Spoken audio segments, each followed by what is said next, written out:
4వ తరగతి 3వ పాఠము వినాయక చవితి. అభ్యాసము 2. ధారాళంగా చదవడం, అర్థం చేసుకుని చెప్పడం, రాయడం. పాఠం చదవండి. క్రింది విషయాలు ఏ ఏ పేరాల్లో ఉన్నాయో గుర్తించండి. ఆ పేరా సంఖ్యను పట్టికలో రాయండి. విషయం: వినాయకుని పూజ కార్యక్రమం. 10వ పేర హిందూ ముస్లింల మత సామరస్యం. 12వ పేర గణేశుని ఉపాయం. 8వ పేర వినాయకుని పుట్టుక. 2వ పేర. కింది పేరాను చదవండి. గీత గీసిన పదాలు తారుమారై ఉన్నాయి. వాటిని ఉండవలసిన చోట ఉంచి చదవండి. తిరిగి రాయండి. ఒక చవితి నాడు వినాయకుడు దేవతల పూజలందుకొని తిరిగి వస్తున్నాడు. దారిలో వినాయకుని బాణపొట్టను చూచి చంద్రుడు నవ్వాడట. దానికి కోపించిన పార్వతీదేవి చవితినాడు చంద్రుణ్ణి చూసిన వారికి నీలాప నిందలు వస్తాయని శపించింది. దానికి భయపడిన మునులు దేవతలు శాప పరిహారం చేయమని కోరారు. పూజ చేసి పూజాక్షంతలు తలపై ఎవరు చల్లుకుంటారో వారికి ఎలాంటి నీలాప నిందలు రావని చెప్పినట్లు పురాణాలు చెబుతున్నాయి. అభ్యాసము 3. ఆలోచించి సొంతంగా రాయడం. స్వీయ రచన. వినాయక చవితి పండుగను ఎందుకు జరుపుకుంటారు? మీ సొంత మాటల్లో రాయండి. విఘ్నాలకు అధిపతి వినాయకుడు. మనం ఏ పనినైనా మొదలు పెట్టాలన్నా, ఎలాంటి విఘ్నాలు కలుగకుండా ఉండాలన్నా వినాయకుడిని పూజిస్తాము. ఈ పండుగ మన సంస్కృతి సంప్రదాయాలను తెలియజేస్తుంది. ఈ పండుగను జాతీయ సమైక్యత కోసం జరుపుకుంటారు. పండుగ వేడుకల్లో ముస్లిం సోదరులు పాలు పంచుకుంటారు. దీని వలన మత సామరస్యత పెంపొందుతుంది. వినాయకుని విగ్రహాలను మట్టితోనే ఎందుకు చేయాలి? మనం మన పర్యావరణాన్ని కాపాడుకోవాలి. వినాయకుని విగ్రహాల తయారీలో వాడే ప్లాస్టర్ ఆఫ్ ప్యారిస్ కృత్రిమ రంగులు నిమజ్జనం చేసినప్పుడు నీటిలో కలవడం వల్ల జల కాలుష్యం ఏర్పడుతుంది. ఎన్నో జలచరాలు చనిపోతున్నాయి. అందువల్ల బంకమట్టితో ప్రకృతి సిద్ధమైన రంగులను వాడుతూ వినాయక విగ్రహాలను తయారు చేయాలి. మీ ప్రాంతంలో వినాయక చవితి ఉత్సవాలను ఎట్లా జరుపుకుంటారో రాయండి. ఆ రోజు మీరేం చేస్తారు?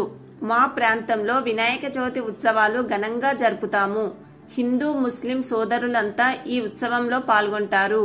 9 రోజులు సాంస్కృతిక ఆధ్యాత్మిక కార్యక్రమాలు నిర్వహించి చివరి రోజు ఘనంగా నిమజ్జనం చేస్తాము. వినాయక చవితి నాడు మేము మట్టి వినాయకుని దగ్గర పుస్తకాలు పెట్టి మట్టి విగ్రహానికి 21 రకాల పత్రితో పూజలు చేసి 9 రకాల పిండి వంటలు నైవేద్యంగా సమర్పిస్తాము.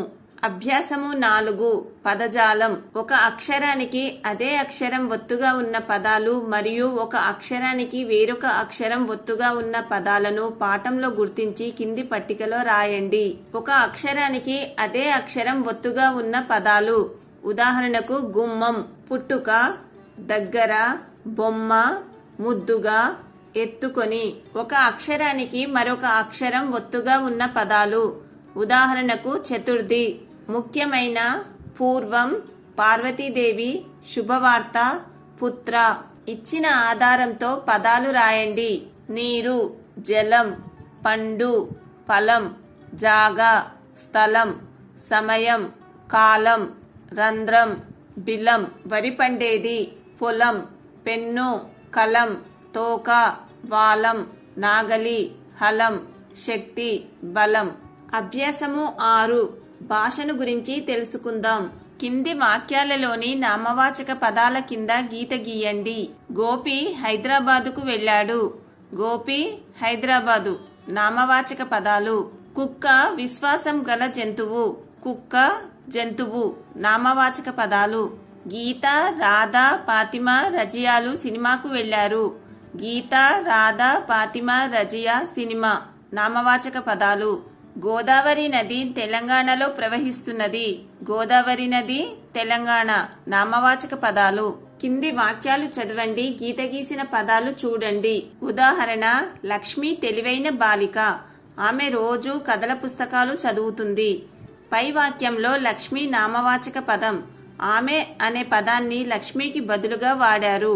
నామవాచకానికి బదులుగా వాడే పదాలను సర్వనామాలు అంటారు. కింది వాక్యాలను పరిశీలించి సర్వనామాలను గుర్తించండి. గీత గీయండి. రహీం బడికి వెళ్ళాడు. అతడు పరీక్ష రాశాడు. అతడు సర్వనామము. అనిత పొలానికి వెళ్ళింది. ఆమె వరి పైరు కోసింది. ఆమె సర్వనామము. పిల్లి పాలు తాగింది, అది బయటికి వెళ్ళింది, అది సర్వనామము. రవి, ఖాన్, జాన్లు కలిసి ఊరికి వెళ్లారు. వాళ్ళు అక్కడ బట్టలు కొన్నారు. వాళ్ళు సర్వనామము. ఇతర అంశాలు, అర్థాలు.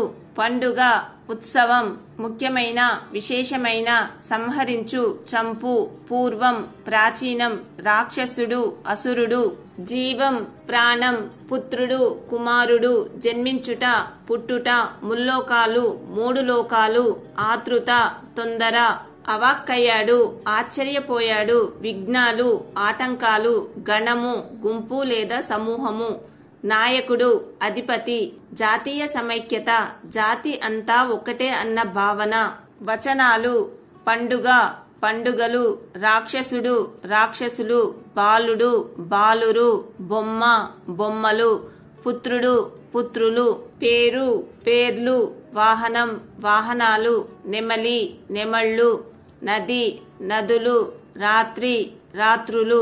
వ్యతిరేక పదాలు, పిల్లలు, పెద్దలు, దగ్గర, దూరం, బాలుడు, బాలిక, ఆనందం, విచారం, ఆలోచన, అనాలోచన, ఉపాయం, అపాయం, వేగంగా, నెమ్మదిగా, నిజం, అబద్ధం, అర్హత, అనర్హత, గెలుపు, ఓటమి. చిన్న ప్రశ్న జవాబులు. వినాయక చవితికి గల ఇతర పేర్లు ఏమిటి?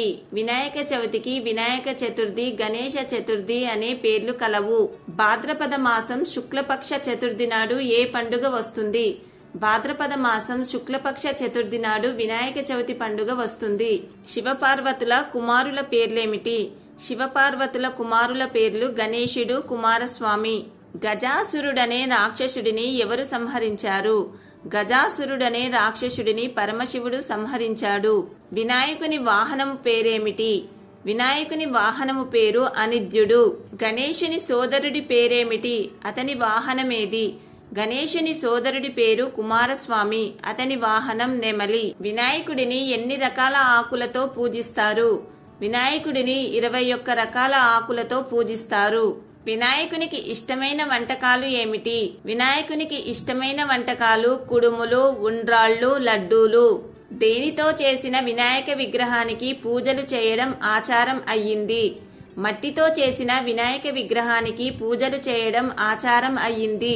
గణేశునికి ఎన్ని రోజులు పూజా కార్యక్రమాలు నిర్వహిస్తారు? గణేశునికి 9 రోజులు పూజా కార్యక్రమాలు నిర్వహిస్తారు.